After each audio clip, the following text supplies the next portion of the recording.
ગોપીચંદ વલ્લભભાઈ નમઃ. આપણે 17મા નામમાં જોયું વિભુ નામ.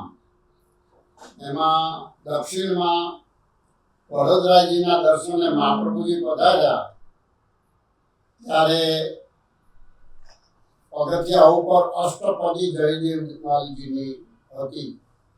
એટલે મહાપ્રભુજી પગ મૂકીને આગળ ના પધાર્યા ત્યારે વરદરાયજી ખુદ સામેથી દર્શન આપવા મહાપ્રભુજીને દર્શન આપવા પધાર્યા. એટલે વિભૂતિઓ વંદના કરે છે એવું મહાપ્રભુજીનું વિભુ સ્વરૂપ છે. વિભૂતિઓ પણ સામેથી આવે છે એવું સ્વરૂપ એમનું છે. હવે આપણે 18મું નામ શરૂ કરીએ છીએ. અદેય દાન દક્ષશ્ચ. અદેય એટલે જે ના આપી શકાય એવું દાન. હવે લૌકિકમાં આપણે સંપત્તિ આપી શકાય, પણ કોઈ કહે કે દીકરો દાનમાં આપો તો એ ના અપાય, બૈરી દાનમાં આપો તો એ ના અપાય. એટલે મહાપ્રભુજી પછી અદેય શું આપ્યું? અદેવ જીવ ભૂલેલા જીવનો ભગવાન જોડે સંબંધ કરાવી આપ્યો. પોતાનું સ્વરૂપ ભૂલી ગયા છે ભૂતળ ઉપર, અનેક જન્મોથી સહસ્ત્ર પરિવર્તનથી ભટકે છે. એટલે એવા જીવોના માટે મહાપ્રભુજીને આજ્ઞા થઈ કે બ્રહ્મ સંબંધ આપો. એના જે આગળના બધા દોષો છે એ બધા તિરોધાન થશે. એટલે એ પ્રમાણે એમની આજ્ઞા પ્રમાણે મહાપ્રભુજી બ્રહ્મ સંબંધ જીવને બ્રહ્મ સંબંધ આપવું એને શરૂ કર્યું. એટલે આ અદેય એવું જે ના આપી શકાય એવું દાન આપવામાં દક્ષ એટલે ચતુર છે. આવું દાન જીવને ભૂતળ ઉપર બ્રહ્મ સંબંધનું દાન આપ્યું. બ્રહ્મનું દાન નથી આપ્યું. બ્રહ્મ તો સમગ્રનો છે. એટલે બ્રહ્મનું દાન આપી બી ન શકાય. કારણ કે જે દાન આપો તો એ દાન આપનારને સ્વતંત્ર માલિકી હોવી જોઈએ. ત્યારે બ્રહ્મમાં કોઈની માલિકી બ્રહ્મની ના હોઈ શકે. બ્રહ્મ સંબંધ કરાવી શકે. આજ્ઞા થઈ મહાપ્રભુજીને શ્રાવણ સુદ એકાદશીના રોજ કે જીવને તમે બ્રહ્મ સંબંધ કરાવો એટલે આ બધું અને નડતર રહેશે નહીં. હવે એટલે જો બીજા દેવો છે તો તમને ભોગ આપી શકે. મહાદેવજી જેવા તમને મુક્તિ આપી શકે, પણ ભગવાન ના આપી શકે. ભગવાન આપવાનું સામર્થ્ય કેવળ મહાપ્રભુજીમાં. ઠાકોરજીની આજ્ઞાથી, કારણ કે એ તો ઠાકોરજીના અર્ધાંગીની છે, લીલામાં એ સ્વામીજી છે. એટલે એમને આજ્ઞા થઈ. હવે કોઈ બહેની એવું કહે કે જા મારી ધણીની જોડે સુઈ રહેજે, તો એ વસ્તુ મહાપ્રભુજીએ જીવને કૃષ્ણને સોંપ્યા. કૃષ્ણને સોંપ્યા કે જા આ મારું સર્વસ્વ છે, એનું જતન કરજે. આપણે વસ્તુ લઈ જઈએ તો એનું જતન કરતા તો આવડવું જોઈએ ને. આપણે કોઈ દાનમાં અને અનાજ આપ્યું તો અનાજને તમે જો બરાબર સાચવો નહીં તો એ રદ થઈ જાય. કોઈ પણ વસ્તુ તમને હીરો સાચવવા આપો અને તમે રખડતો મૂકી દો તો એ લઈ જાય. એટલે આવી વસ્તુ જે અદેય છે, જે કોઈ ના આપી શકે એવું તમને મળેલું છે, તો એનું તમને જતન કરતા આવડવું જોઈએ. એને મહાપ્રભુજીએ કહ્યું કે અમારું સર્વસ્વ છે, હું પધરાવી આપું છું. જીવના માટે આટલી અનંત કૃપા કરી છે. કોઈને ભગવાનના કોઈ દેવોને એટલી સત્તા નથી કે એને ભગવાન જોડે સંબંધ કરાવી દે, ભગવાન આપી દે કે જા આને લઈ જા, આની સેવા કરજે, આનું જતન કરજે. ભાઈ આપણે જતન કરતા ન આવડે. જેમ યોગી છે ને, એ પારો હાથમાં રાખે અને સહેજ વિચલિત થાય એનું મન તો પારો ગીરી થઈ જાય, નીચે પડી જાય. એટલે પારાની જેમ ભગવાન એવું છે ને કે તમારું મન ના હોય, તમારો ભાવ ના હોય તો એ ભગવાન અંતર્ધ્યાન થઈ ગયા. ભગવાનનું સ્વરૂપ એ પ્રેમને આધીન છે. એક બીજું અધિક પ્રેમ ભગવાનનો પ્રેમ એ ના આપી શકાય. હવે કૃષ્ણએ દ્રૌપદીને કહ્યું કે ભાઈ મને અર્જુનના પ્રેમથી મારે તારા જોડા ઉપાડવા પડ્યા. ભાગવતમાં પ્રસંગ છે, બધા સાંભળેલો તો હશે, કે જ્યારે ભીષ્મ પિતાએ પ્રતિજ્ઞા લીધી કે કાલે અર્જુન નહીં હોય, એટલે હવે ભીષ્મની પ્રતિજ્ઞા નૈષ્ઠિક બ્રહ્મચારી ભીષ્મ પિતામાં. હવે આની પ્રતિજ્ઞા એટલે કૃષ્ણને બી ઘડી તો થરથરાઈ દે.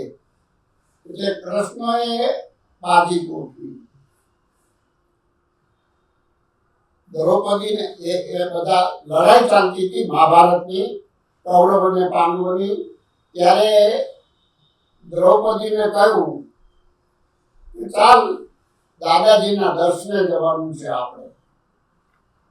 હવે દાદાજીના દર્શને તો અહીંયા તો પાલ હોય, પેરેગીરો હોય, કારણ કે લડાઈના બધા પાલ પડ્યા હોય, બધા સૈનિકો ઉભા હોય. હવે એમાં ભીષ્મ પિતામહના પાલ ઉપર જવાનું, એની કુટીર ઉપર જવાનું. એટલે કૃષ્ણએ ખુદ સખી વેશ ધારણ કર્યો અને કે જો આ તારા ચંપલ છે ને એ ખટખટ થશે, લાવ. એટલે એ પોતે એના ખોળામાં લઈ લીધા અને કે તું આગળ ચાલ અને દાદાજીના દર્શન કર. ઘૂંટો પાડી દ્રૌપદી ગયા. એટલે દાદાજીએ ભીષ્મ પિતામહે કહ્યું સૌભાગ્યવતી ભવ. પછી ઘૂંટો એમને ઉતારી લીધો દ્રૌપદીએ ખુદ. એટલે તું આજે તો દુર્યોધનની બૈરી સમજીને દુર્યોધનની બૈરી મને પ્રણામ કરવા આવવાની હતી, તું ક્યાંથી? એટલે એને એવું છે ને કે એ પાછા વાક્ષિક હતા. એટલે એક વખત વચન આપે કે સૌભાગ્યવતી ભવ, એટલે એનું અર્જુનને કંઈ પણ ના થાય, એનું ચૂડલો અખંડ રહે. એટલે આ રમત કૃષ્ણએ રમી. ત્યારે ભીષ્મ પિતામહને થયું કે તારી પાછળ કોણ છે, મને દેખાડતું, એટલે મારે પણ દર્શન કરવા છે. એટલે જાય છે પાલોના દરવાજે. કૃષ્ણ એના જોડે લઈને ઊભા છે અને ભીષ્મ પિતા કહે છે આવો પ્રેમ મને પણ આપો. આપે જેવો આ અર્જુન પર જે કૃપા કરી ત્યારથી ભગવાને કૃપા કરવી બંધ કરી દીધી. કે હું કૃપા કરું તો મારે ભક્તોની પાછળ પાછળ ફરવું પડે. જેમ અર્જુનને પ્રેમ કે બસ અર્જુન રથ હાંક્યો, ભૂલ ગયે ઠકુરાઈ. दुर्योधन का मेवा त्यागे शाक विदुर घर खाई. मेवा मूकी અને જ્યાં પ્રેમ હતો ત્યાં વિદુરને ત્યાં પધાર્યા. અર્જુનનો રથ આંક્યો છે. એવું ભક્તાધીન ભગવાન પ્રેમથી જ આધીન થઈ જાય છે. એટલે આપણને જે સ્વરૂપ પધરાયું છે એનું જતન કરવાનું આપણને સૂચવે છે. અને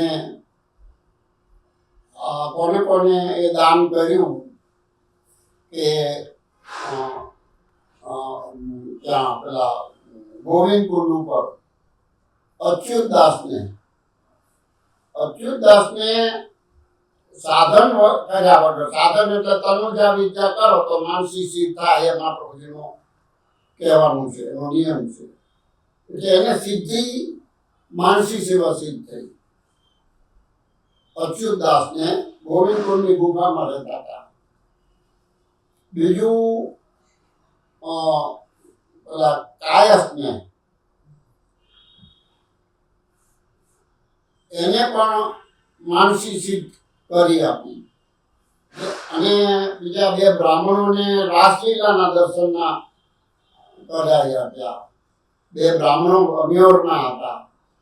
આવી રીતે મહાપ્રભુજીએ બહુ બહુ કૃપા કરી છે કે અદે એવું દાન મહાપ્રભુજી આપી શકે છે. આ એક પ્રસંગ જોડે કહી દઉં છે. વ્રજરાયજીની જોડે અમે ગયા હતા ત્યારે વીરપુરમાં જલારામની એક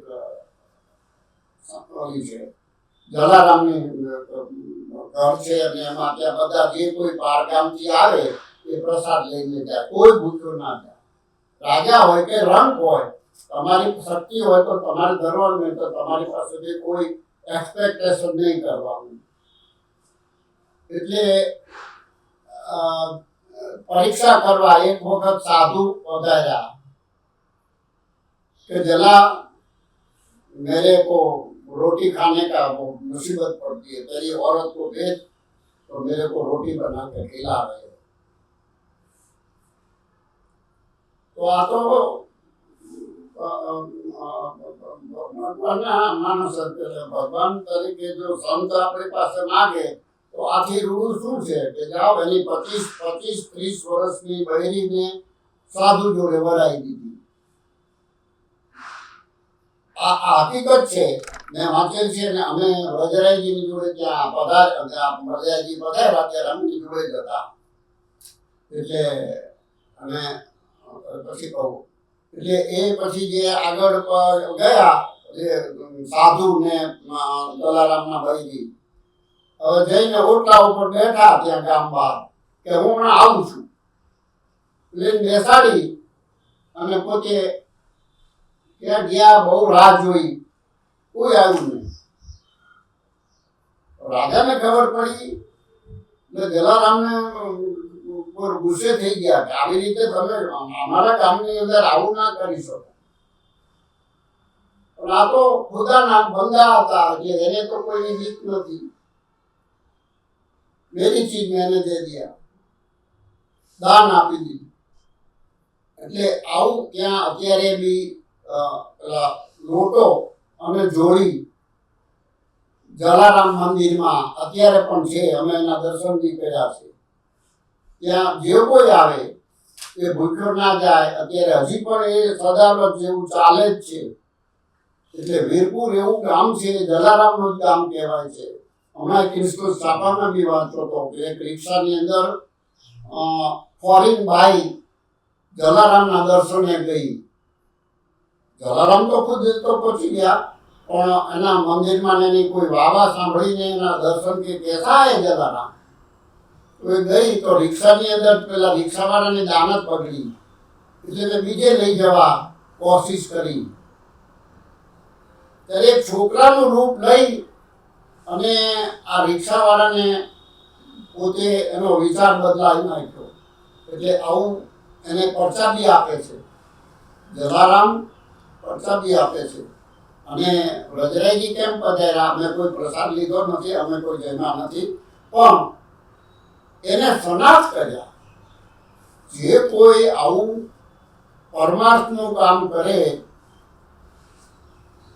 અને ભગવાન તરફ પ્રેમ બતાવે, પોતાની બૈરી આપી દે, આવું પ્રેમ જ્યારે આવે ત્યારે પ્રેમને ભગવાન આધીન થઈ જાય છે.